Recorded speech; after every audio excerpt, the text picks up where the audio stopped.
saja memberikan pertanyaan mendasar saja. Mungkin nanti sudah mulai bisa merangkai apa-apa.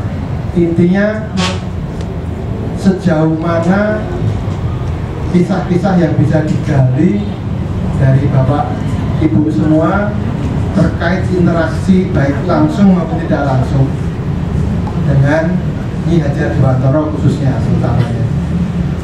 Mungkin kisah-kisah yang banyak tidak bisa banyak kita baca atau kita dengarkan dari cerita-cerita umum, nanti mungkin bisa disampaikan. Tetapi kalaupun memang itu cerita sudah sering kita dengarkan, tidak ada salahnya diungkapkan lagi, karena ini coba kami rekam dengan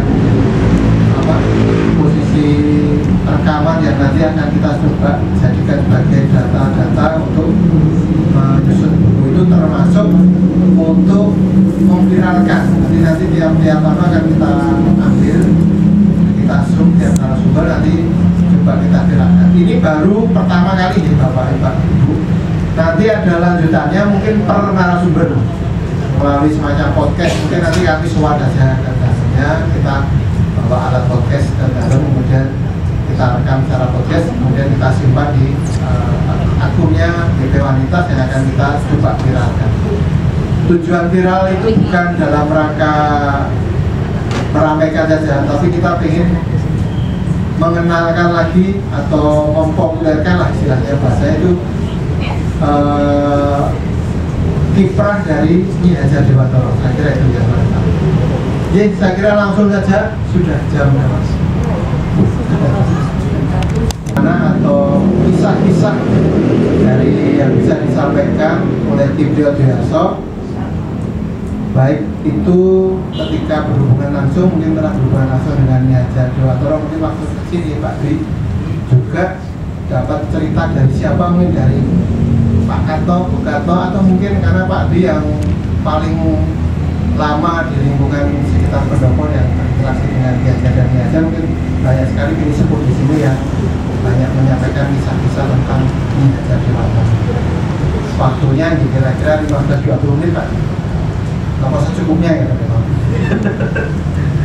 Assalamualaikum warahmatullahi wabarakatuh. Waalaikumsalam warahmatullahi wabarakatuh. Kalau sosok Nyi Hajar Dewantara itu ya istri Jawa yang betul-betul Jawa setia dan gimana ya, memberikan contoh teladan penuh wibawa ya.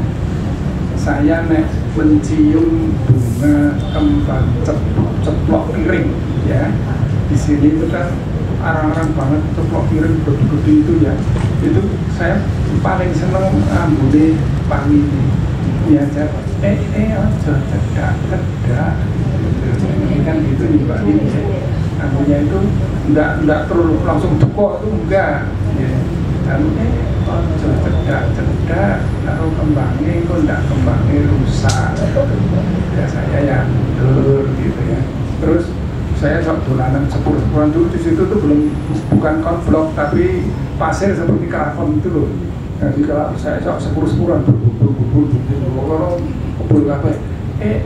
Ojo bleduk itu anunya itu halus ya, halus.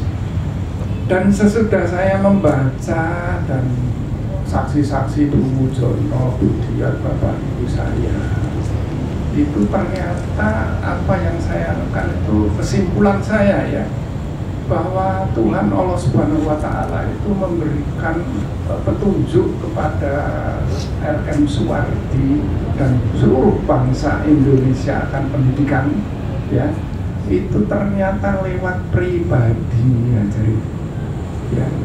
Jadi Nyi Hajar itu pada waktu mau Ki Hajar mau Suwardi Soeharto kan mau bukan ke negeri Belanda, itu R.R.Y. Supartina ini dengan legowonya itu kerso jadi garwo dan kerso dibuang.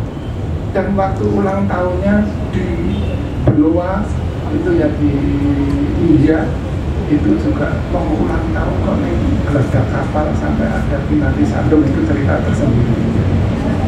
Itu itu sampai segitunya. Dan sampai di negeri Belanda, ini dari cerita-cerita rangkuman semuanya, dan saya juga sok dengar cerita selenting-selenting. Nah, cerita bukan sama saya masih kecil waktu itu ya, sama bapak ibu saya nih, saya nguping. Jadi Nyi Hajar itu di sana hidup serba kekurangan.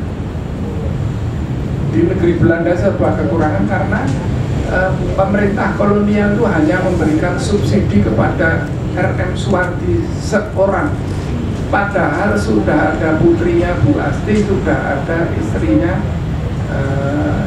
di Suwardi sudah ada, tapi kok ya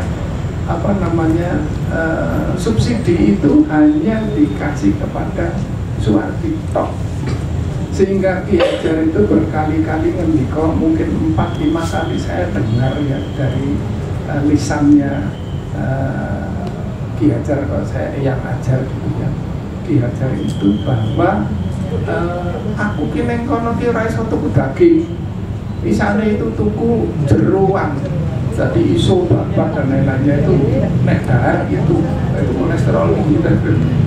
Nah itu karena di sana murah. Satu ketika beli banyak, ditegur sama yang punya toko, kok sering beli jeroan itu apa punya anjing banyak.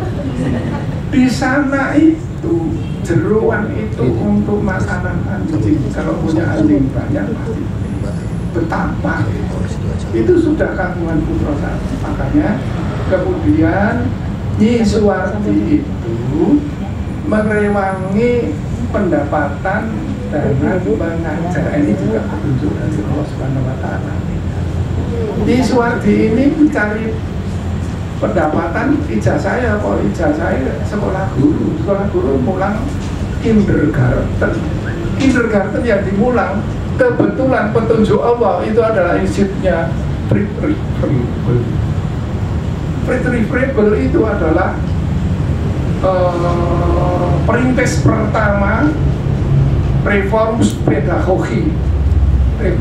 pendidikan Eropa yang kemudian menjadi reformasi pendidikan dunia.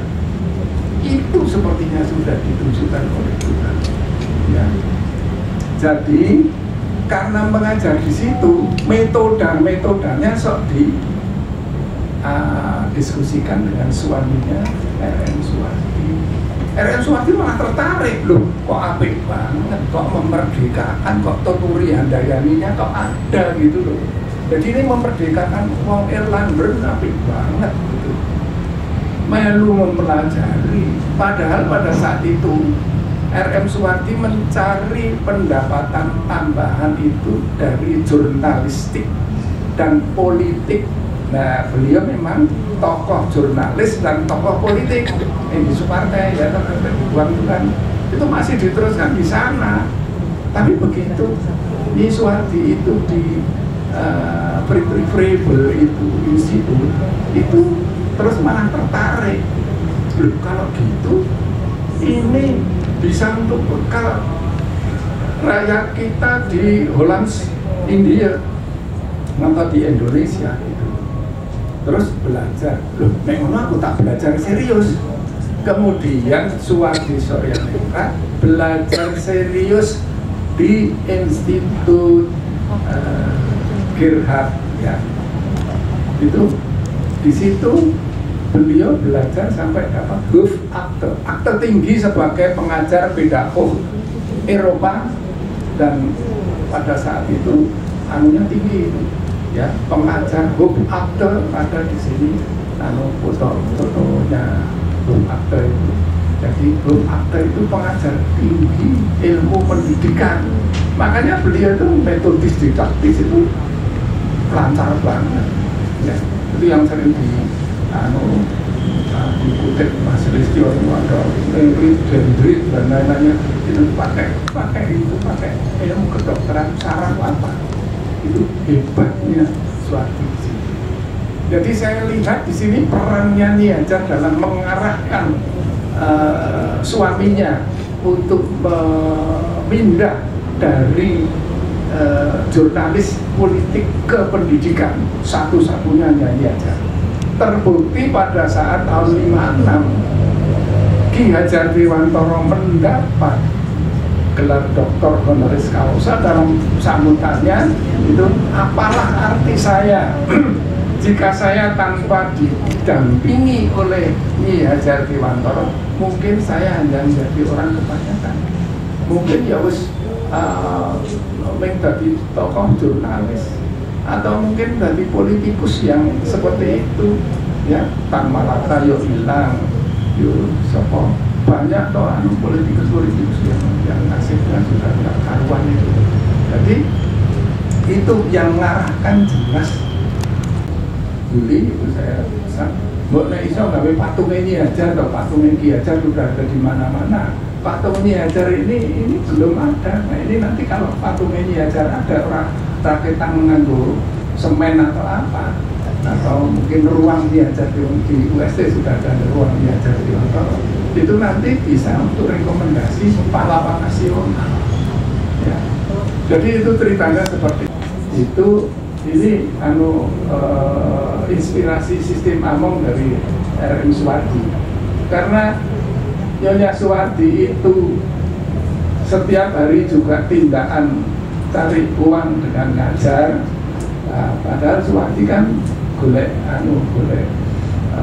kejar tayang selaku wartawan di Daksblat itu harian, Daksblat di sana dikirim dapat uang lumayan ya kan. Nah itu para dikejar musim salju, yang namanya Bu Asti kecil itu sampai makanya terus gerak seperti itu sampai usia 99 Bu Asti gerak seperti itu plastiknya. Itu karena pada waktu kecil sampai diinfus di sana, R.M. Suwardi sampai dimarahi sama dokternya. Jangan lagi seperti itu, saya lupa, saya biasa di tropis nggak mikir winters dan lain-lainnya. Itu pas musim dingin mungkin 0 derajat saya nggak tahu ya. Itu sampai beliaunya itu biru ya. Frosten ya istilahnya, frosten nanti yang ihan dulu itu biru gitu. Nah, terus habis itu terus Nun Sewu buas itu tidak normal, pertumbuhannya tidak normal sampai sepuh itu. Kalau sepuh, kalau saya sama Pak Tik nyanyi taman siswa buas itu seneng banget ini sampai manduk tangannya. Itu kalau di situ Bali itu seperti itu. Ya, itu Bu Asti ya, yang sekarang makanya di samping dari Ki Hajar dan Ki Hajar itu ya, itu pada waktu sembuh R.M. Suwardi sepoto diangkatlah Asti kecil ini, Asti Wandansari Sutapi Asti ya, Sutapinya itu dari Daus Dekker ya. Wandansarinya dari siapa saya lupa, tapi ada ya, diangkat sama Suwardi. Nah ini sepotonya ini yang terjadi sampai sekian, ini disaksikan Pak Tik. Duk, kowe arep tak mulyake sak lawase. Nah itu adik-adiknya sudah wafat semua, Bu Asti sampai umur 99 walaupun di waktu. Dari situlah Ki Hajar kemudian punya, kalau berbakti kepada sang anak itu harus tanpa pamrih, tak mengharap apapun. Itu dalam asas 1922 nomor 7 itu disebutkan itu, tanpa pamrih berhamba kepada sang anak. Maaf itu ejaan lama ya, berhamba pada sang anak, karena dari IAIN Jakarta, Surabaya, Jogja pada ngeyel sama saya, Mas ini Ki Hajar kok berhambanya kok kepada anak, padahal berhamba kan kepada Allah. Itu ejaan baru, tak bilang gitu. Kalau ejaan sebelum Suwandi, sebelum ejaan yang disempurnakan, itu yang namanya berhamba kepada Allah ya gitu. Seperti misalnya Ki Hajar menulis ya, kebatinan kebangsaan, loh itu kok Ki Hajar kebatinan itu ada ditulis itu ya, ada kebatinan itu. Itu karena terjemahan ideologi kebangsaan. Tapi ditulisnya Ki Hajar kan belum ada ejaan Suwandi, ejaan yang disempurnakan itu ada ya, terus bilangnya kebatinan kebangsaan ya, gimana? Idealisme itu kan kebatinan, iya. Tapi kebatinan yang anunya sekarang, arti sekarang itu negatif gitu loh ya. Jadi banyak yang ngeyel sama saya demikian, tapi saya bisa menerangkan juga mengenai Jowo-Jowo itu lah. Dulu belum 1928 belum ada bahasa ya mesti Jowo kabeh, jadi bukan Taman Siswa Kejawen, bukan.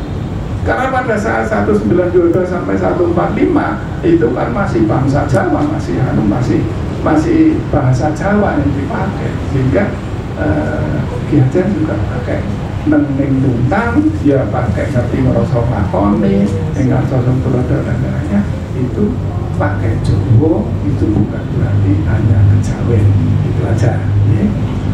Kemudian pada saat kondur, ini peran Ki Hajar lagi ya. Pada waktu kondur tahun 1919, sebetulnya 1917 sudah tidak di eksternir ya. Eksternir itu di luar negeri, internir itu di dalam negeri. Ya dulunya mau di internir di Bangka, tapi Dosdecker dan lainnya itu minta di eksternir. Karena Dosdecker sudah tahu nenek negeri Londo ini semua belajar ekonomi.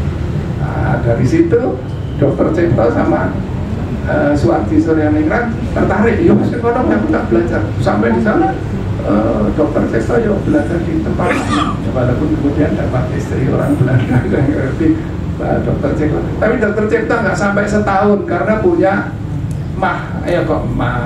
asma. Punya asma, jadi pas musim dingin sesek terus dikembalikan ke tanah air. Dr. Cipto tidak sepanjang Suwardi Suryaningrat ya. Mau melahirkan, waktu melahirkan ternyata perdarahan bludeng ya, zaman dulu namanya ya bludeng perdarahan hebat sampai kritis. Nyonya Suwardi sampai kritis, putri ketiga itu Burate ya, itu di rumah sakit karena banyak sekali perdarahan, kemudian ya kritis sampai di transfusi. Terus RM Suwardi yang di dalam penjara Pekalongan itu yang pakaiannya ada di sini ya, pakaian Pekalongan yang hitam-hitam itu loh. Nah, itu rawuh di rumah sakit. Di rumah sakit itu tilek ya, bisa rodo ayam ya, terus bisa agak baik, agak sehat. Tapi kok ya sempet-sempetnya Nyonya Suwardi itu yang di Penggalih itu Kamas kudu emot ya, kita sudah tua, ingat pesannya KHA Dahlan apa enggak? Kiai Dahlan itu kan sudah weling pada kita mendirikan sekolah nasional. Kita sudah tua loh ya, umur kita mungkin terbatas. Itu lah perlunya Nyonya Suwardi itu seperti itu pada suaminya.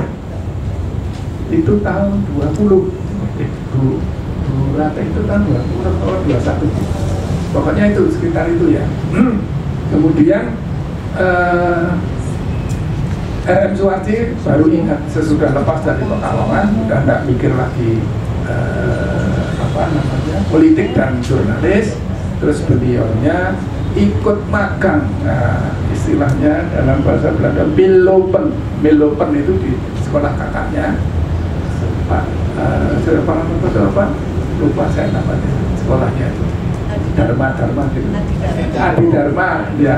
Adi Dharma di situ. Oh sekolah ini mengelola gini toh, itu sudah Milopen, ikut mengelola sekolahan karena dulunya sama sekali nggak ngerti RM Suwardi itu sekolah ini mengelola piye, nggak ngerti ya.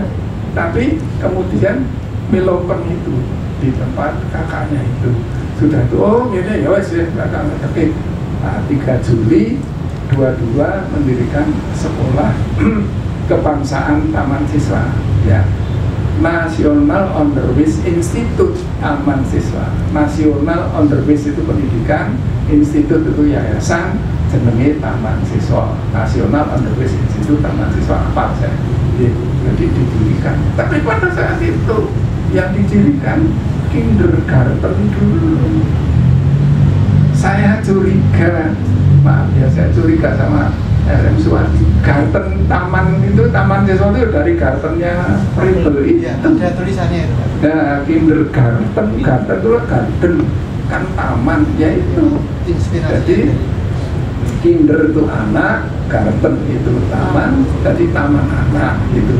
Nah pertama kali diistilahkan kinder twin. Nah kinder twin, tapi kalau dijawakan namanya taman lari. Dulu taman siswa itu namanya macam-macam, taman lari, kindergarten, sekolah Rebel nasional, ya, supaya ya wong-wong do ngerti neneng taman siswa ki ono kaya ngene gitu. Ya gitu loh.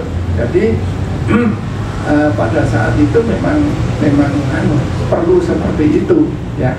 Kan ada yang tanya, ini taman ini ya kok kindertuin atau Rebel nasional. Memang gitu, pada saat pertama kali itu masih cari-cari gitu ya, masih cari-cari.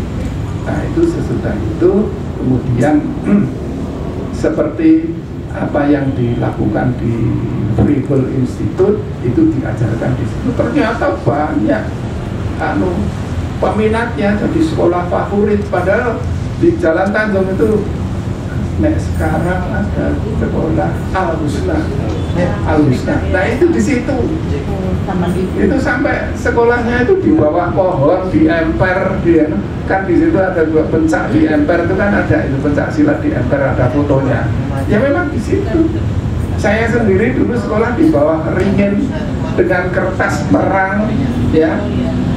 Karena dulu itu potelon B2 itu mahal. Pakai apa ayo?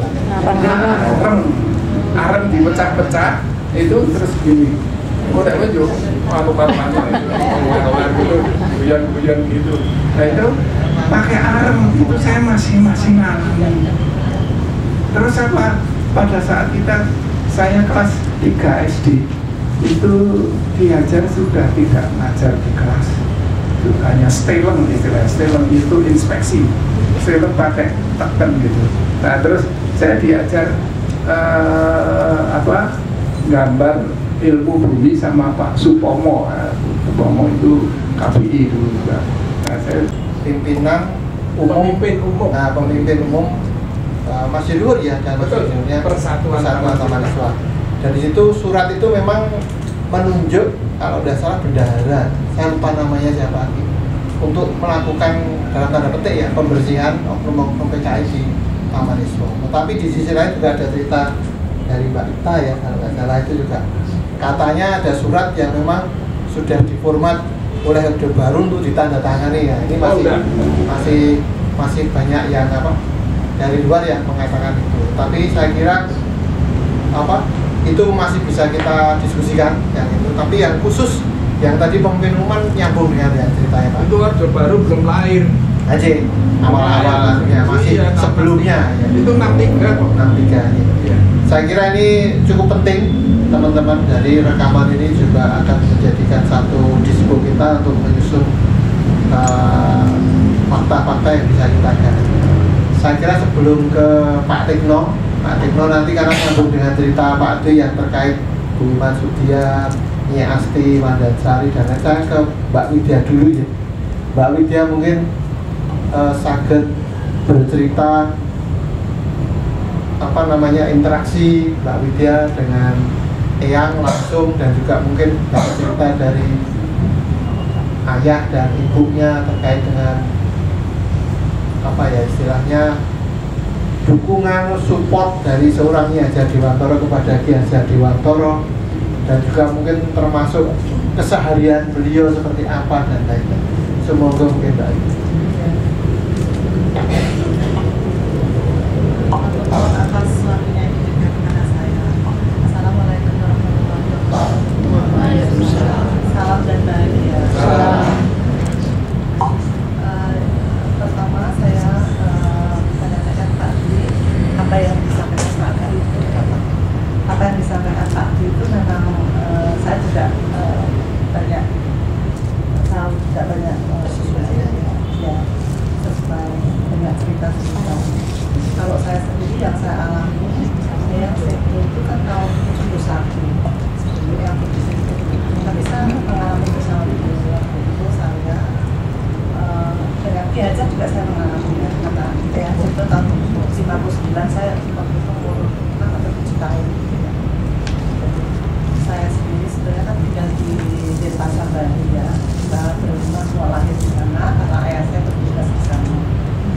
setiap liburan sekolah itu di sana gabungan ya, kita datang ke Jogja. Di awal-awal itu kita masih di museum ini, jadi saya bermalam di sini melihat tanaman-tanaman seperti cempiring itu cempiring ya. Terus Morfei yang ada Suko ya, yang mana itu kan kalau kita mau pakai itu ya tidak boleh macam masakan ya,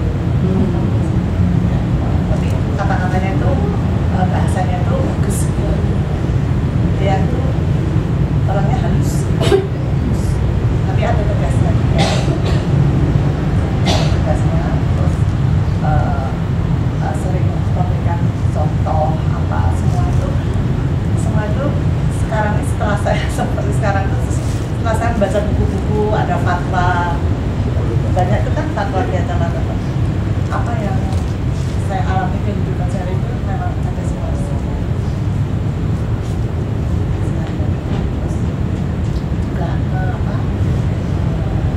kasih terhadap sesama yang mungkin tidak berbeda-bedakan.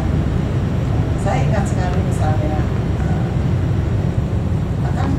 ya ada cerita gitu, misalnya ada yang mau sholat gitu, terus tiba-tiba dia mau duduk di bawah gitu, sudah tiba-tiba ya nggak boleh gitu, terus sama-sama mungkin itu tamu yang dulu gitu loh, bukan dari taman siswa terus selalu memberikan contoh cara berbicara. Saya sendiri juga mengalami banyak, kita tidak di Jogja ya, tidak di Jogja. Yang diurusi adalah sekolah-sekolah kita nih. Mulai besok Senin gitu ya, sudah tentang sekolah. Waktu saya pindah itu taman dewasa kelas 2. Adik saya ada yang Jogja kasih SD karena itu muda. Yang mengurus kita itu udah beres semua gitu, kita tinggal masuk sekolah saja. Sikap terhadap siapa saja itu dari contoh sikapnya kita melihat. Nah kita sendiri kan tidak bisa berbahasa Jawa yang halus ya, terus bahasa Indonesia daripada salah gitu ya, kita takut terus kita banyak terus dibilangkan mulai sekarang jangan tidak menggunakan bahasa Indonesia, bahasa Jawa tapi ngomong tapi ngomong yang halus gitu ya. Akhirnya kita jadi bisa berbicara, tadinya kita kan nggak berani bicara, aku salah, nggak bosok halus kan, aku salah, akhirnya kita ngomong berbicara tapi dengan nada dan bahasa yang halus.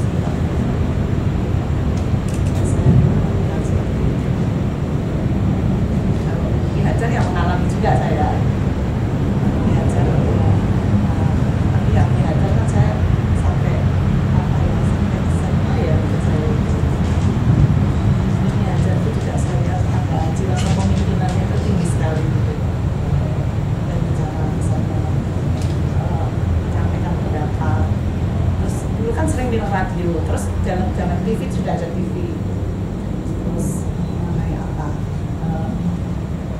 yang pemerintahan saat itu gitu, dia juga sering menyampaikan itu sama Bilangke sama ayah saya juga. Tetap mengikuti, jadi nggak hanya sebagai ibu rumah tangga saja tuh enggak, tapi dia juga mengetahui situasi.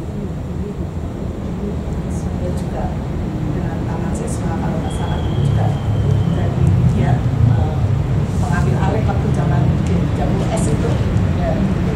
Beda perso ya, mungkin pengalaman. ini demo. Iya. Saya sedikit mendengar cerita juga. Tapi itu ya sepertinya jalan sekali. Waktu itu saya masih belum pindah ke Jawa, masih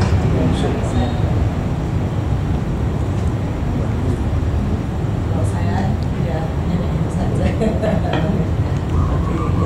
Tapi banyak sekali hal yang saya terima dan ternyata bermanfaat sekali semuanya. Melihat misalnya Ki Hajar, saya sebetulnya ya kalau lihat itu semua kita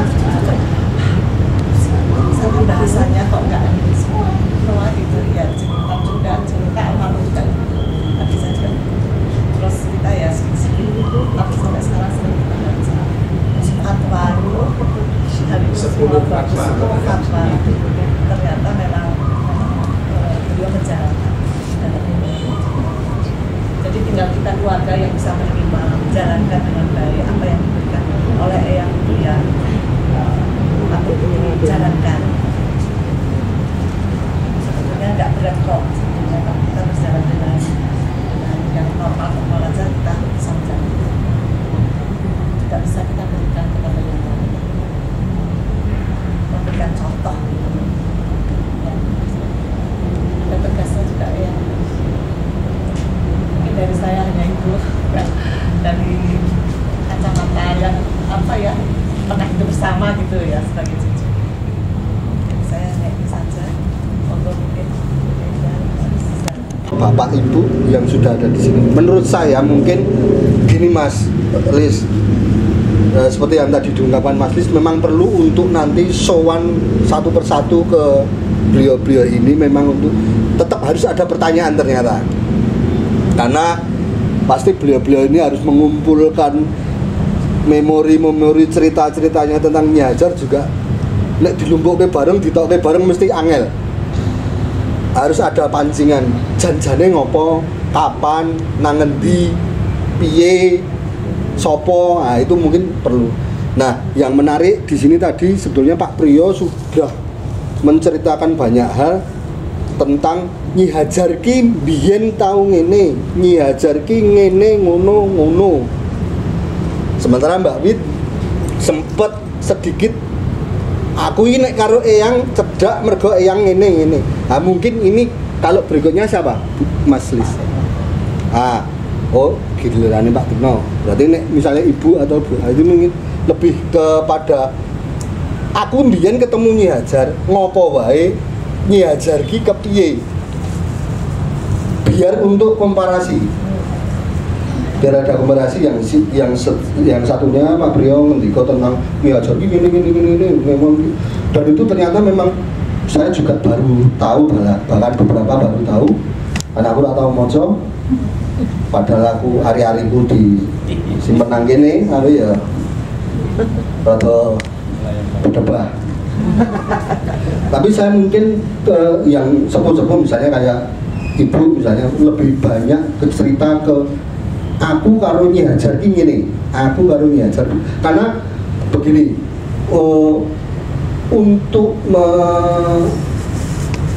memantapkan bahwa kita pengen Nyi Hajar itu pahlawan nasional. Soalnya aku agak kemarin Listio mengunggah WhatsApp tentang Pak Fadlizon yang menghilangkan ini bisa karena Pak Tino dekat dengan yang dia dengan siapapun, dan pasti banyak cerita yang akan beliau sampaikan. Tetapi misalnya kayak Ibu Mbak Wit itu kan lebih pernah bertemu dan ngopo wae to, terus dadi ngerti Nyi Hajar ki ngene, Nyi Hajar ki ngono. Nah, mungkin itu bisa jadi bahan komparasi, perbandingan gitu, biar data kita komplit banget gitu. Dan saya matur nuwun sangat Pak Pri, tadi saya sampai merinding arep jiwet asa rawane aku ono ibuke udah guyuk loro. Jadi saya sampai merinding itu beberapa cerita Pak Pri itu, sehingga saya berharap bahwa mosok ngono reso to dadi pahlawan nasional, mosok menggegerani ijazah dari pahlawan. Sementara sing ngene iki ra nganggo ijazah mosok ora iso. Saya pikir mungkin seperti itu. Oke. Kita tunggu yang cerita dengan Bu Asti bagaimana? Enggak ketemu langsung dengan Nyi Hajar. Ya, Asti itu mungkin tapi saya melihat sosok Nyi Hajar itu pada Nyi Sri Mulat Soeharto. Tempat tinggalnya di sini. Saya bangun Surabaya ngeleleran. Saya ini bonek klesotan. Saya tidur di museum, di pendopo. Saya itu bayangan saya Bu Sri Mulyati ya Nyi Hajar. Waktu itu karena dandanan dan sebagainya itu yang saya lihat dari buku-buku yang saya baca. Saya Taman Dewasa Surabaya, saya Taman Madya Surabaya, lulusan universitas sangat terkenal UST.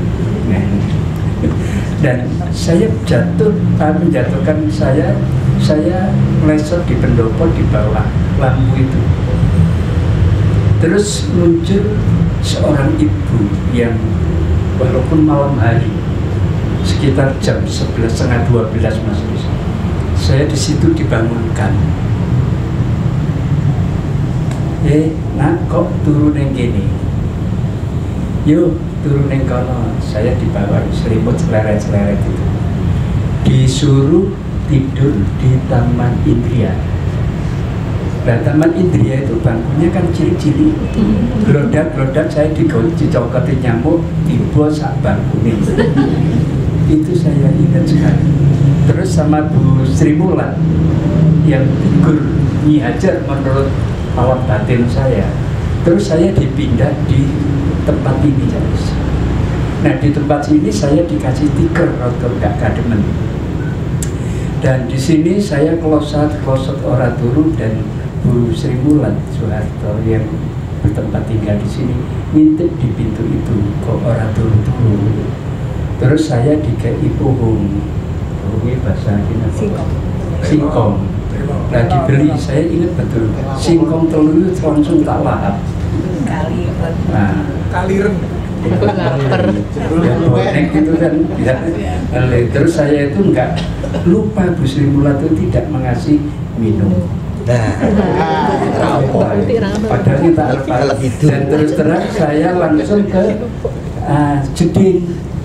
Nah, wong jenenge wong Kaliren, langsung saya mengambil air keran. Di air keran itu terus saya ada kayak apa ya, dikongkon ibadah.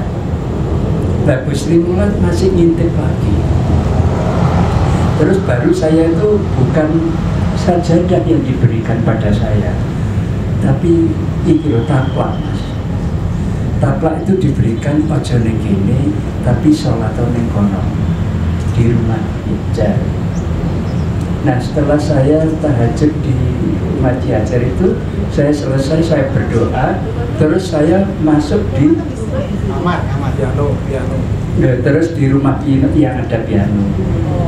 Nah, saat umur saya murid Taman Madya itu tidak pernah membaca satu bab pun saya nggak pernah membaca. Tapi karena nggak bisa tidur, tapi perut sudah terpenuhi dan air keran sudah masuk ke tenggorokan saya ada keajaiban. Saya nggak tahu berani atau kualat, tapi saya duduk di kursi Ki Hajar. Nah, setelah saya duduk di kursi Ki Hajar itu, saya membaca buku yang saya pertama adalah tulisan Bambang Sukowati, Nyi Hajar Dewan Toro. Nah, di situ tertumpuk buku 7, saya nggak ngerti ini biar tak mau tenan apa ora. Dan yang terakhir saya baca itu bukunya Mahatma Gandhi, koleksi dari Ki Hajar. Terus habis itu saya nggak bisa tidur, saya tidur di tempat tidurnya Nyi Hajar. Nah, di situ saya bisa tidur. Ternyata sudah jam 7 pagi. Sama ada Bu Asti. Ini apa ini? Bu, ini Nyi Hajar, ini Bu Asti. Oh iya. Iya. Saya paham karena fisiknya bilang itu. Nah, di situ saya disuruh mandi dan diberi anduk kecil sama Bu Sri Mulat. Nah, terus saya mandilah, terus jebar-jebrus keramas. Dan keramasnya itu pakai sabun Wing, Pak. Ya, sabun ya sabun Wing gitu. Dan nah, di situ terus saya kembali lagi, saya di ruang piano itu. Makanya maaf Bu Sari kalau kemarin saya menangis itu bukan saya kinanti sandungnya itu, tapi aku pernah di dalam penderitaan tercetuk kebahagiaan. Orang tahu moco jadi moco. Nah, itu ada perubahan. Terus saya menyumpai diriku kapan doyo aku sisuk ning kene akan saya provokasi ajaran Ki Hajar, bagaimana Ki Hajar memprovokasi Sumpah Pemuda. Nah, itu yang buku-buku yang saya itu. Terus pertama ternyata buku 1, buku 2 dan beberapa buku yang diperoleh dari Ki Hajar, dan waktu itu Pak Ongki yang menjadi ketua bagian Taman Madya. dan saya diberi Pak Ungki duit untuk nyusun skripsi. Orang ngerti Bu Enda. Ini beri duit utang terkonti Pak Ungki. Nah ini yang saya nggak bisa lupakan di dalam doa-doa salat siang akad. Dan Pak Ungki itu maupun ciri khusus kalau ketemu saya, kalau saya di rumahnya Bu Ungki itu mesti berasmu seisi. Sebagai berasmu seisi. Nah, disitulah antara Bu Sri Mulat dengan Pak Ungki, Bu Ungki, saya menyumpahi diri saya. Kapan doyo aku sesuk lek dadi wong. Nah, karena saya melihat Jijik, Nunuk, Mbak Yuli, penari, Dek Inung dan sebagainya, itu pinter joget, pinter nari, tapi nggak duwe alat. Nah, waktu itu saya ketua bidang kemahasiswaan ya polisian. Menghadapi demo, tapi saya bidang seni. Akhirnya seni, keroncong dan semua tak gowo ning omahe Pak Ungki dan Bu Ungki. Jadilah sekarang seniman-seniman hebat itu. Dan yang saya adu lagi dari Bu Sri Mulat dengan istrinya Pak Toto ya almarhum Mbak Ayi. Nah, yang rajin belajar saya dengan Mbak Ayi. Nah, terus saya di Mbak Ayi itu gini loh, Mas Tekpai, kue kepingin pintar, kue wis kentaan buku, kue belajar kepada pustakawan yang si iso mlaku. Pertama yang dikenalkan adalah waktu itu Pak Priyo Dwi Harso. Pak Priyo Dwi Harso dengan Bu Tise itu sederhana. Kalau saya pilek, saya mesti menjaluk obat ke beliau. Jaluk, gitu. Jaluk Bu Tise saya ngucek-ngucek, Bu saya pilek. Ternyata nggak dikasih obat dok, tapi dikasih sarapan pagi. Ini tipikal-tipikal jiwanya aja. Kekeluargaan ini. Terus akhirnya apa? Saya kehausan betul. Oh ternyata bukan seni saja, keilmuan. Ada perpustakaan jalan yang namanya Bu Imam Sudiat. Dari Bu Imam Sudiat itu kata Bu Tise kepada saya, Mas Tikno ini mulai melaku numpak sepeda motor elek, numpak sepeda motor api sampai mobil setiap tahun ganti. Bu Tise, kata-kata Bu Tise itu tak ingat betul. Ini bukan bullying bagi saya, tapi doa bagi saya, betul. Terus akhirnya siapa yang Bu Imam Sudiat itu saya antar kemana dia pergi. Jawab sebagai narasumber saya antar. Nah, dengan mengantar Bu Imam Sudiat itu, Bu, setan 1, 2, 3, action. Langsung bicara cerita tentang Nyi Hajar, tentang Ki Hajar, tentang seluk-beluk Taman Siswa, diceritakan semua. Nah, akhirnya saya mempunyai metode dan metodologi mengajar ke taman siswaan. Yang saya sasar pertama adalah Mas Tik kuwi tembang apalke tembang Wasitorini. Loh, wonten apa bali? Gini, Nyi Hajar dulu kalau ngurung nuroki Bu Asti itu nembang. Nah, waktu itu saya belajar tentang parenting karena penelitian saya dengan Bu Absor tentang parenting. Loh, ini terjadi proses antara Nyi Hajar dengan Bu Asti itu nembang PR turun, Bu Asti itu gelem turun kalau wis ditembangin. Ini kan parenting. Nah, waktu itu saya meneliti, jadi teorinya saya paham. Akhirnya apa? Semua mahasiswa yang saya ajar itu 2 tatap muka saya harus memberikan di hadapan Bu Asti. Apa yang terjadi Mbak Widya? Anak-anak itu wis patungan, nggak tahu paling cilik itu sewu dan yang menyuruh membawa beras, membawa roti kabin yang coklat itu juga beliau di motor gitu. Terus roti kebuan itu bukan saya, itu mahasiswa UST. Nah, terus anduk cilik karena mereka sering keringetan, terus pramu yang itu mereka gitu. Nah, disitulah saya melakukan metodologi mengajar. Tidak akan bisa orang itu lawan sastranya tercapai bila tidak ada kemuliaan di hatimu. Nah, mahasiswa saya harapkan mereka harus bertindak sesuatu. Jangan kamu bilang yang lebih, tapi carilah yang kurang. Nah, ternyata kalau mahasiswa ke sana nembang Wasitorini, beliau membangunkan Bu Asti yang sedang tidur itu bangun. Mesti manggil, tidak bisa ngomong, mesti apa? Mantuk gitu. Nah, metodologi gaya bicara Bu Asti itu terilhami oleh Sri Paduka Paku Alam ke-8.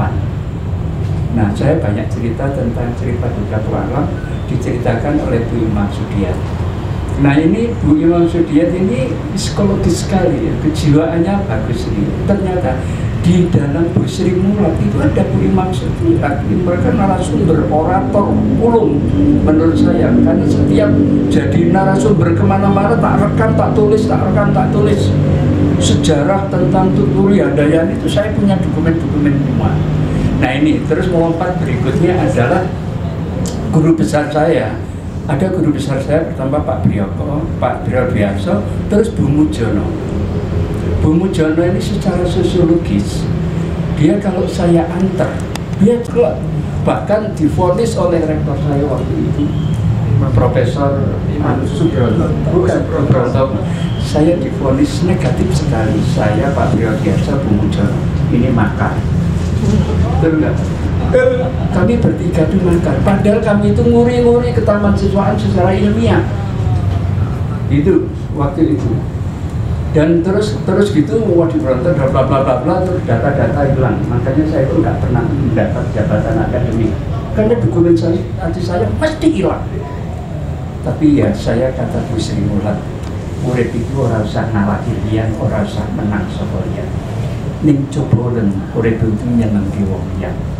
Nah, termasuk Mbak Putih, dan waktu saya direktur eksekutif Indonesia Jepang, saya kirim ke Jepang secara diam-diam dan sebagainya. Saya nggak ngajar pernah ada di ruang yang ber-AC, tapi di museum ini. Per kalimat mahasiswa tak suruh ngelelesi. Jadilah pemulung ilmuwan daripada ilmuwan yang jadi pemulung, artinya koruptor.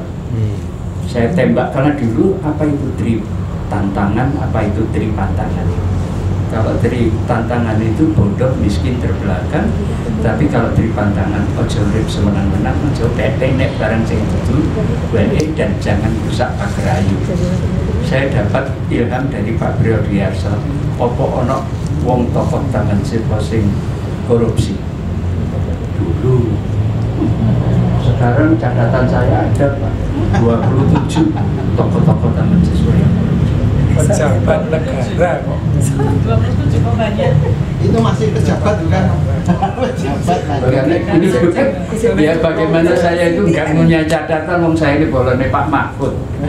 Kalau ini terilhami, kalau Nyi Hajar itu mau diusulkan menjadi pahlawan wanita nasional, saya terus terang Mbak Bin, Mary dengan Bu Nyi Muhammad Dahlan. Nah, waktu mereka sudah pahlawan nasional. Waktu saya mengusulkan dengan teman-teman Prof. Jaga, Pak Mahfud, Eskup itu ada 17 Eskup, usulan Sri Paduka 8 jadi pahlawan nasional, itu saya jadi ngerti. Saya dulu dibimbing oleh Pak Bambang Widodo, tapi karena mungkin ngababnya banyak saya, nah itu kalah, terus akhirnya saya Eskup, lumayan 2,5 juta per bulan. Nah itu menikah saya itu ya pengalaman saya. Ilham Nyi Hajar itu adalah pada penulisnya, cantrik-mentriknya. Kalau cerita dari Nyi Iman Sudiat, Pak, Nyi Iman Sudiat, cerita tentang Nyi Hajar lah. Kan setahu saya Sudiat, Jono, dekat dengan iya. Kedekatan waktu cerita Bu Imam Sudiat, langsung cerita dari Nyi Hajar ke Ibu Imam Sudiat. Apa ya? Nyi Hajar itu welas asih. Welas asih itu lomo, seneng ngekei. Dan yang hebat kata Bu Imam Sudiat, Nyi Hajar itu tidak pernah sakit. Tidak pernah sakit, tidak tahu sebenarnya sakitnya sudah ada sejak perjuangan itu. Nah ini yang Bu Imam Sudiat yang saya ambil, karena Nyi Hajar itu ditiru oleh Bu Mujono, yaitu melaku-melaku, makan teratur, dan istirahatnya teratur. Itu jalan pagi, itu ditiru oleh Nyi Mujono dan Pak Mujono. Loh, saya tahu karena apa? Dia setiap pagi jalan di depan rumah saya, di kos-kosan saya. Pak Mujono sambil membawa radio kecil. radio kecil itu bawa sambil ngurungoknya. Terus saya dalam hati saya waktu itu pacaran sudah klimaks mau menikah dengan istri kapan tuh ya gitu. Jadi habis tua ya kayak menurut mah tak supaya ujung kayak gitu. Saya masih sehat, istri saya sekarang baru sehat kembali. Terima kasih Tuhan. Gitu ibu istri saya pamok sama siswa sama Madia temannya. Inilah cerita. Jadi Bu Iman Sudian kalau saya ceritakan saya nanti menyita kemungkinan banyak kesan nanti. Aku senang kalau testimoni misalnya banyak dari Bu Iman Sudian, Bu Mujono, Bu Ungki dan Bu Iman Sudian. Terus ada lagi muridnya yang di Jakarta sampai sing penyanyi itu yang Bu Titik itu siapa itu juga sering ceritanya ajak. Nah, di Surabaya juga ada yang cerita sama saya. Demikian jadi mohon maaf kalau terus. Mungkin saya tambahin sedikit ya yang kelas asing itu ya, ini cerita hanya sekilas aja. Nah kalau waktu kita lewat kalau ada yang orang dari kota kecil itu jualan dapur itu ya, jualan kayak jajanan pasar, terus pupuk lambat gitu. Ya. Saya suruh Ditebas ya, ditebas. Ya, disuguhi. Di minuman. Iya. Suruh perhatikan. Welas asih. Itu yang saya susun Gadi Geguritan. Welas asih itu hampir di dinas sosial. Terbuang ya.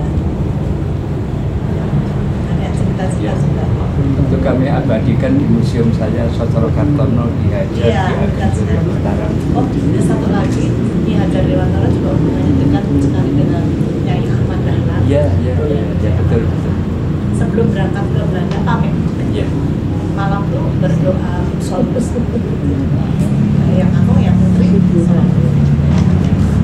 Terus mengenai apa? Karena aku penjara di Pekalongan kan, itu Nyai Ahmad Dahlan mengajukan pada sudah jangan berpolitik lagi. Kemudian bikin satu wadah pendidikan untuk yang sifatnya nasional. Ada dokumen Mbak gitu. Antu siswa walaupun kue ora urip ning taman siswa. Tapi lek Bu Ahmad Dahlan itu urip-uripen Muhammadiyah ning aja golek urip ning Muhammadiyah ini kok jadi seirama. Iya, nadanya seirama, tapi tapi orang-orang taman siswa malah mengatakan yang dikatakan oleh Bu Ahmad Dahlan. Nah, kami sering meluruskan, terus akhirnya saya digelari ndoposisasi itu. Padahal ini kajian ilmiah ya. Karena saya penulis museum, peneliti museum, karena saya museum yang pertama saya teliti itu adalah Museum Dewantara Kirtikria yang sekarang jadi Taman Pinter dan History of Java.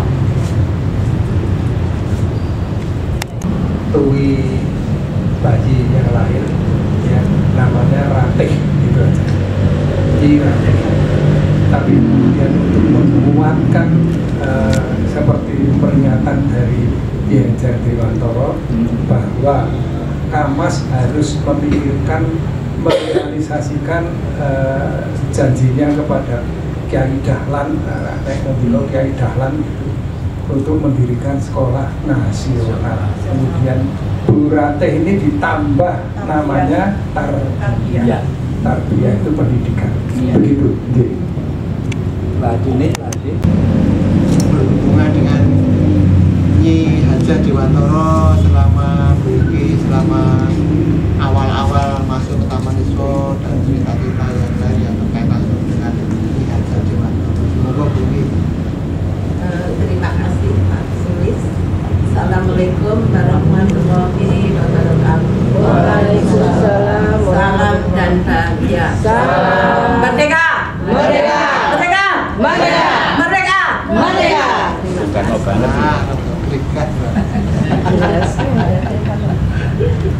Yang saya bapak-bapak dan ibu sekalian yang kami hormati dan semua yang hadir di sini. Sebelumnya saya minta maaf kalau nanti apa yang saya sampaikan itu mungkin tidak runtut karena sudah beberapa tahun yang lalu dan baru kemarin saya diberitahu Pak Muluk, jadi saya belum mengumpulkan memori yang sudah berapa 30 tahun yang lalu. Jadi mungkin nanti kalau ada wawancara sendiri mungkin seperti Abdul.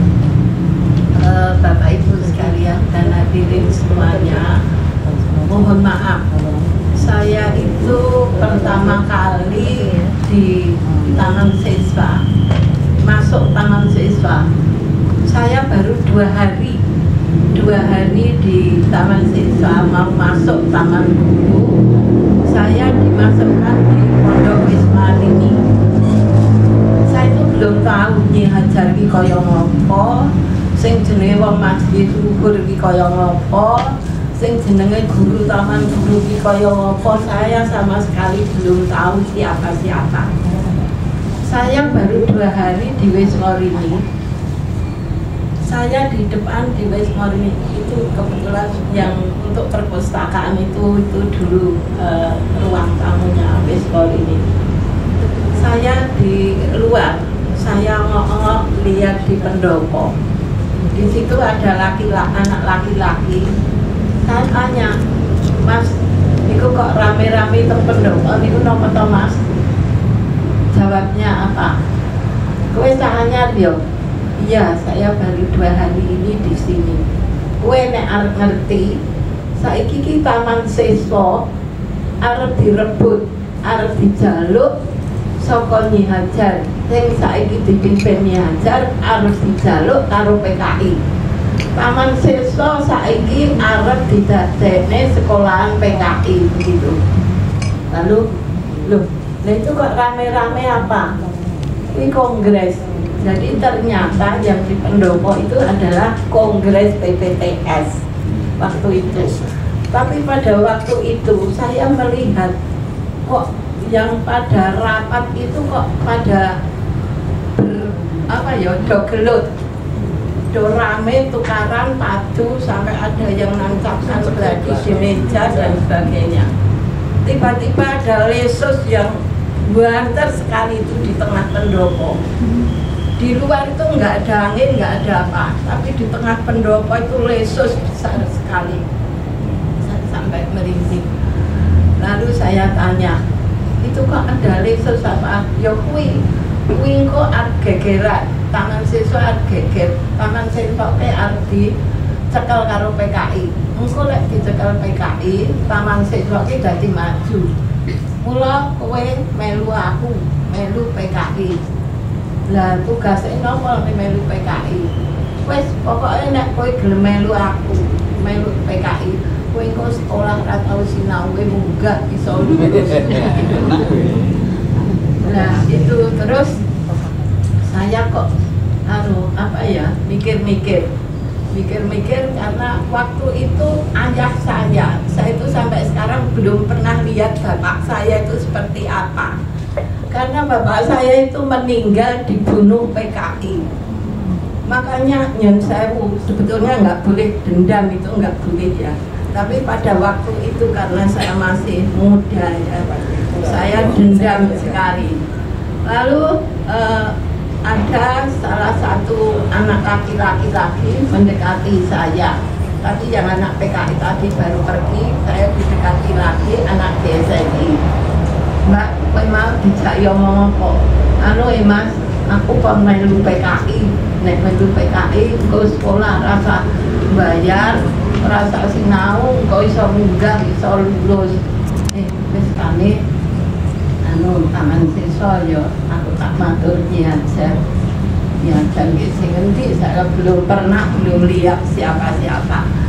Lalu wis kowe gelem tak dadekne mata-mata. Nah, mata-mata niku pripun? Wis kowe tok dadi wong PKI, wis nusuk ning PKI. Ning engko apa sing diomongne PKI, kowe lapor karo Nyi Hajar. Karena pada waktu itu sudah ada 2 laki-laki anak Taman Guru yang sudah ditusukkan jadi mata-mata. Baru 2 hari itu sudah digebuki babak belur semuanya 2 anak laki-laki itu. Makanya anak itu tadi terus tak nyoba nek wedok kira-kira ponakan ora. Nah, gayung bersambut, saya ada dendam dengan PKI, ini nyuruh saya jadi mata-mata. Lalu saya saya siap dengan permintaan si PKI itu tadi. Alhasil saya dididik tentang politik PKI. Aduh, dalam hati saya menangis, betul-betul menangis. Bapak saya meninggal di PKI, kok saya seperti ini. Tapi saya berjanji pada diri saya sendiri, aku jadi PKI mau ngetok-etok. Yang jelas saya hanya ingin mempertahankan taman siswa. Saya hanya berjuang untuk taman siswa, jangan sampai ini direbut oleh PKI. Akhirnya saya mau dididik tentang politik PKI, itu tempatnya di Kumendaman Budi. Kalau kader-kader PKI itu ya nggak ada di kelasnya itu dulu nggak ada yang namanya. Ya di situ dididik tentang PKI politik itu. Di situ dia ngomong nanti kalau ada tentara atau ada orang mata-matanya Nyi Hajar, nanti kalau ditanya bilang ini kursus bahasa Inggris gitu. Ya saya iya gitu aja. Jadi yang saya singkat aja, mungkin kalau terlalu mendetail nanti waktunya nggak cukup. Akhirnya apa yang selalu diprogramkan oleh PKI semuanya saya catat, saya cerahkan dengan seseorang yang menjadi gurunya Nyi Hajar itu. Saya belum tahu Nyi Hajar itu seperti apa, tapi saya terus mengikuti ini perintahnya Nyi Hajar ini. Kok saya rasanya mantap sekali didhawuhi seperti itu. Akhirnya PKI itu sudah membuat program. Jadi taman siswa nanti mau dihancurkan semua, yang tidak mau masuk PKI semuanya mau dibunuh. Cabang-cabang di seluruh Indonesia itu sudah ada kader-kadernya semuanya. Dan tidak hanya taman siswa, tapi pemerintah juga sudah ini nanti yang akan dibunuh ini. Taman siswa itu majelis luhur, nanti yang akan dibunuh itu ini. Saya punya catatannya semua. Terus nanti DNID itu mau datang nginepnya di sini, datangnya jam sekian, yang mau diomongkan ini semuanya saya catat, saya laporkan sama Nyi Hajar. Tapi pada waktu itu ya kok saya itu nggak punya catatan sendiri karena saking sibuknya harus mengikuti PKI. Dan kalau malam hari saya itu diculik, dibawa ke Pakualaman Pak siapa itu untuk laporan ke itu GMNI dan PNI. Nah, jadi saya itu ya kurang tidur, kurang makan. Tapi alhamdulillah karena dengan keikhlasan mungkin sudah panggilan Allah, alhamdulillah sampai sekarang, alhamdulillah saya masih diberi umur panjang. Sekarang saya baru 83 tahun, alhamdulillah. Dan ini pada waktu rapat, setiap rapat, semua notilen, semua apa yang diomongkan itu saya catat semua. Terus pada waktu siang hari makan, semuanya saya suruh makan.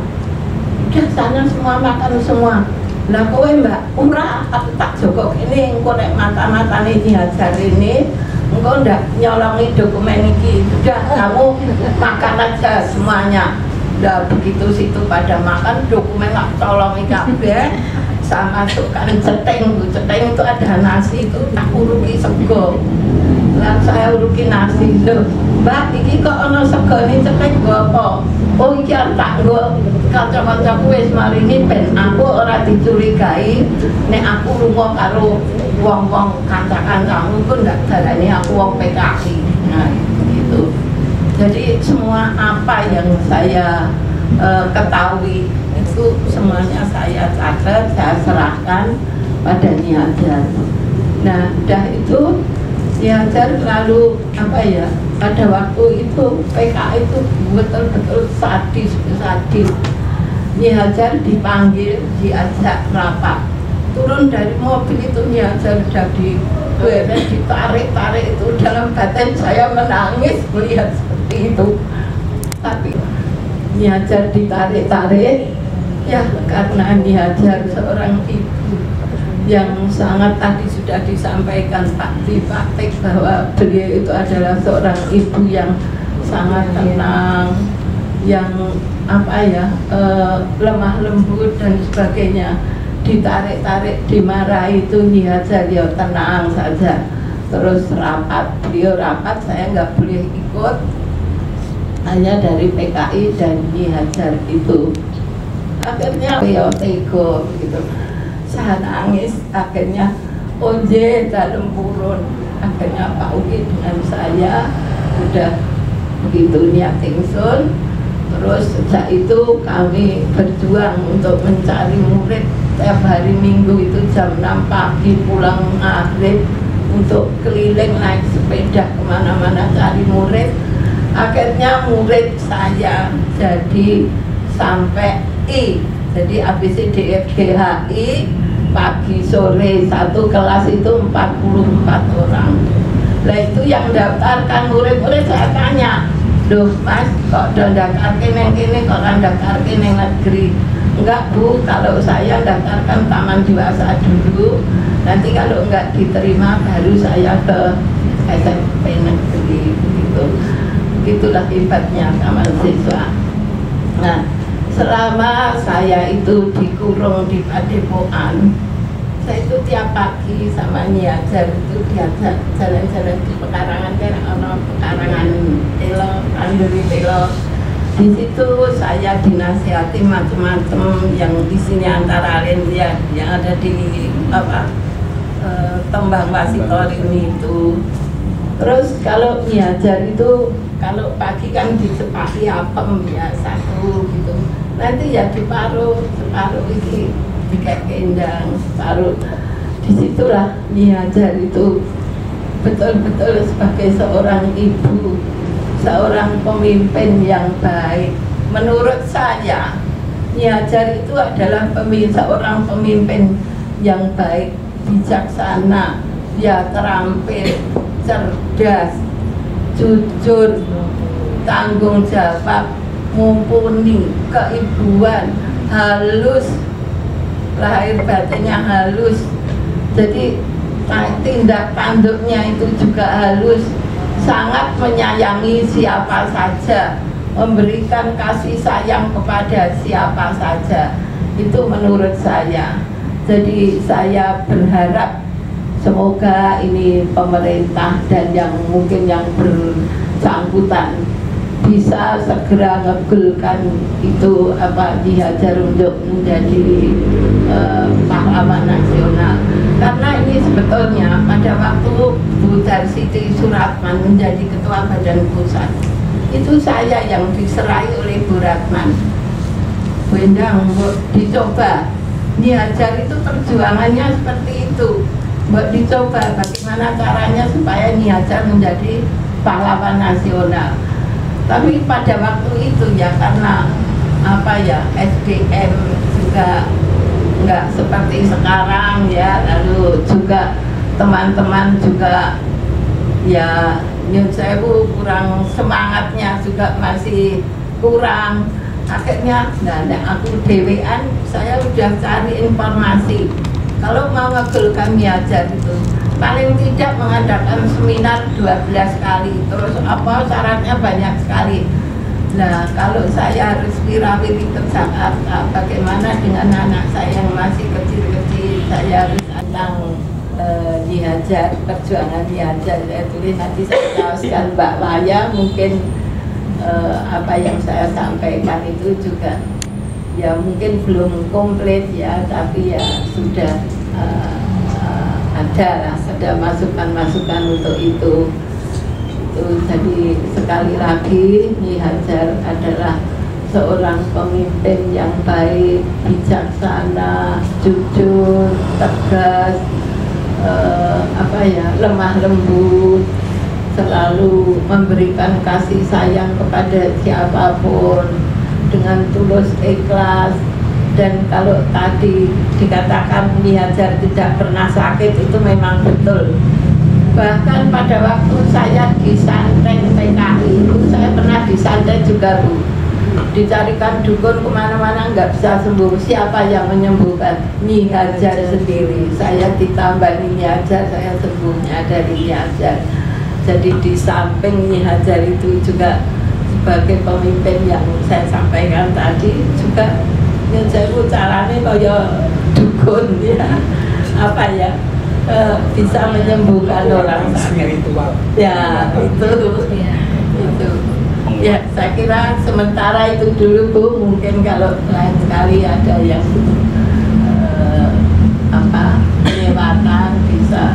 Dan ini saya minta maaf yang besar-besarnya karena ini saya menyampaikan pating beredol ya, kalau ada tutur kata saya yang kurang baik, saya mohon maaf yang besar-besarnya. Dan saya selalu memberikan semangat, monggo Bu Wahya dan teman-teman semoga sukses. Monggo, saya selalu berdoa, selalu ya mohon pada Tuhan untuk ini betul-betul disambut. Alhamdulillah. Saya kira cukup sekian. Wassalamualaikum warahmatullahi wabarakatuh. Waalaikumsalam.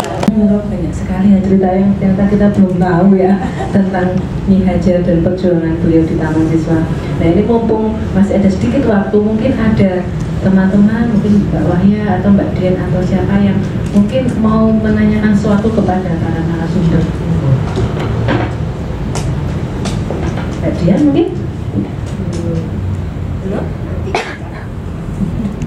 Cukup dulu karena sudah banyak ini cerita yang kita peroleh hari ini dari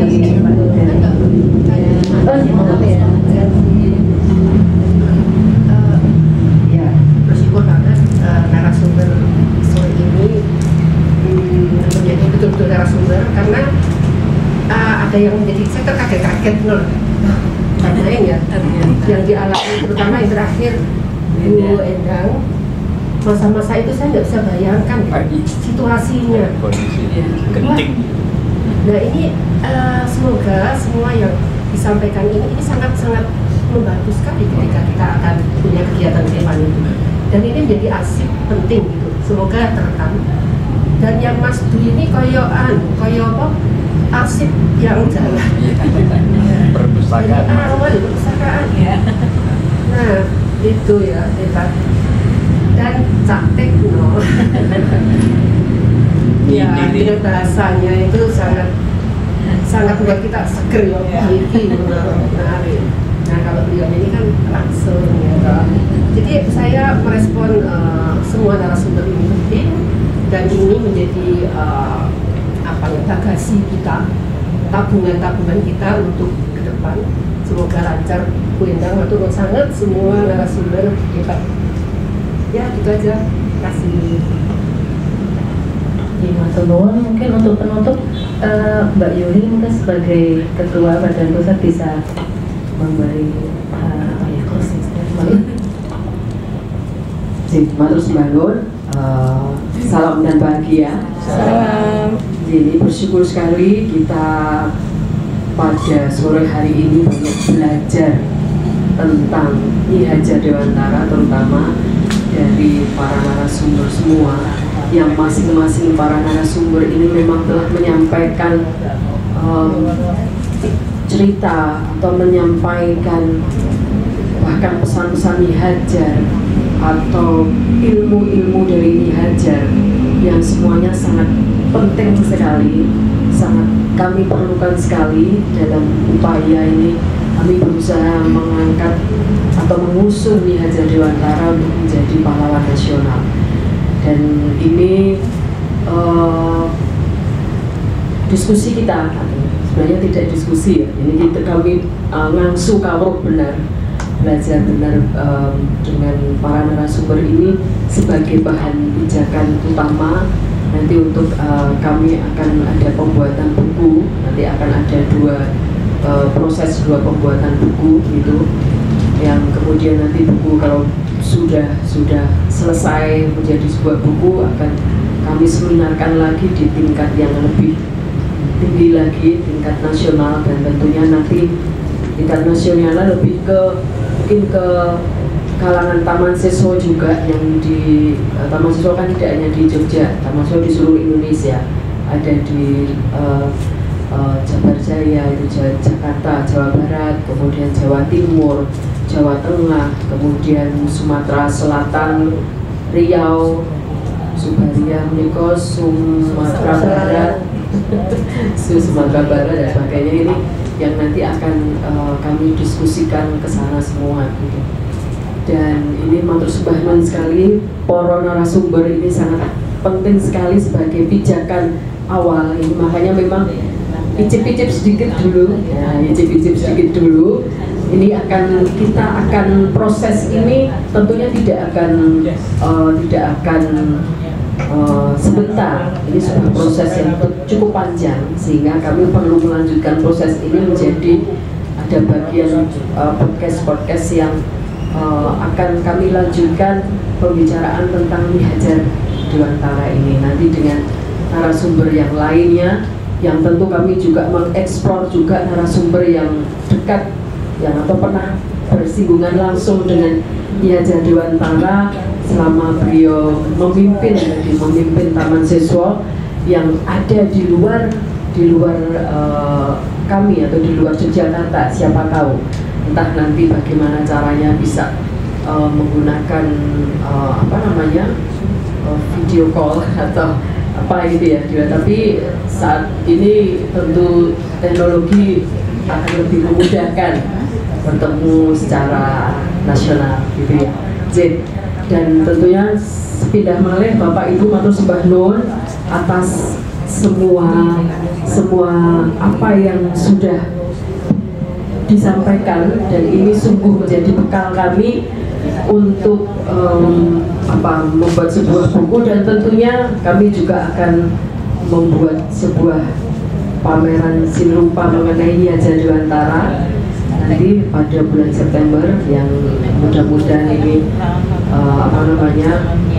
kita semesta ini mendukung dan semuanya menjadi lancar dan baik, karena bagaimanapun kita tadi mendengarkan bahwa Nyi Hajar Dewantara ternyata sosok yang penting sekali di balik perubahan konsep, di balik perubahan konsepnya Ki Hajar Dewantara untuk dari beliau seorang politikus menjadi seorang mendirikan atau mendirikan sekolah gitu.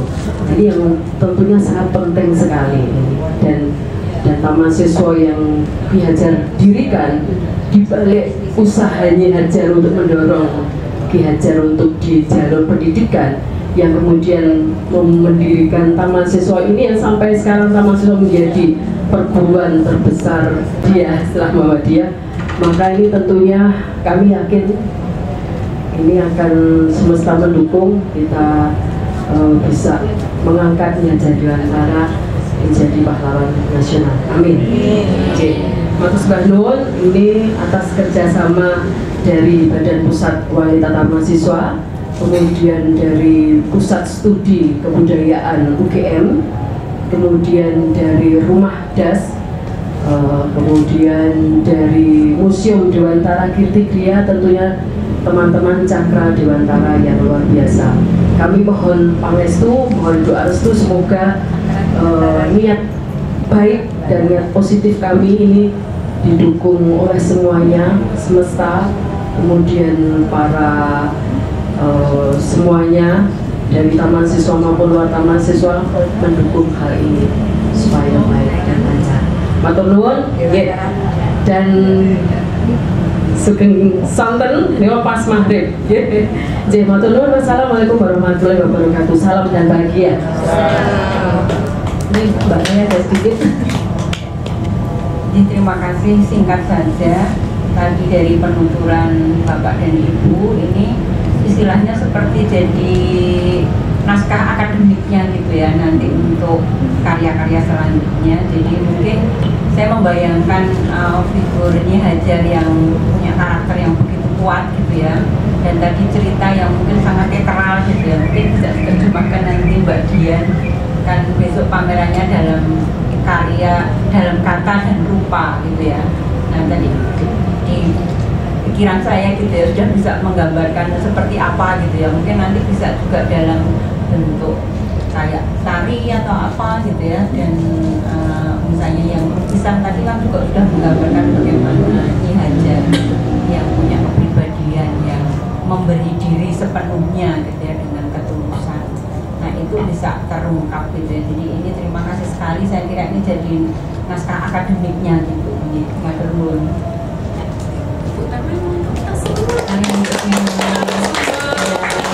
Alhamdulillah hari ini banyak yang kita peroleh ya sebagai bekal untuk rangkaian kegiatan kita untuk Nyi Hajar, untuk Taman Siswa juga.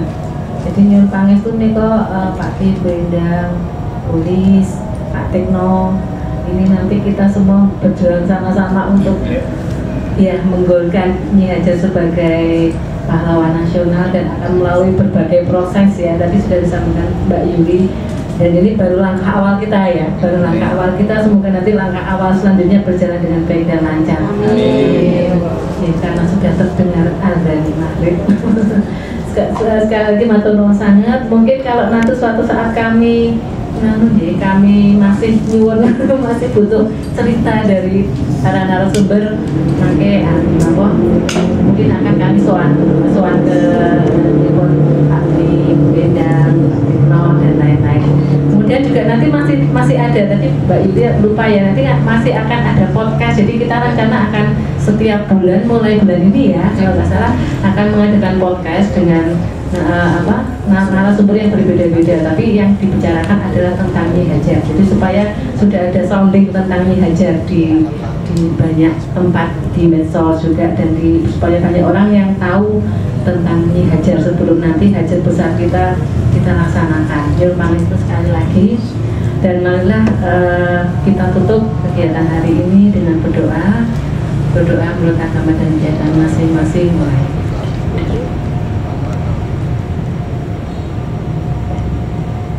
Cukup. Matur nuwun. Salam dan bahagia. Matur nuwun dari Akan Sugeng Kundur. Oh, foto dulu.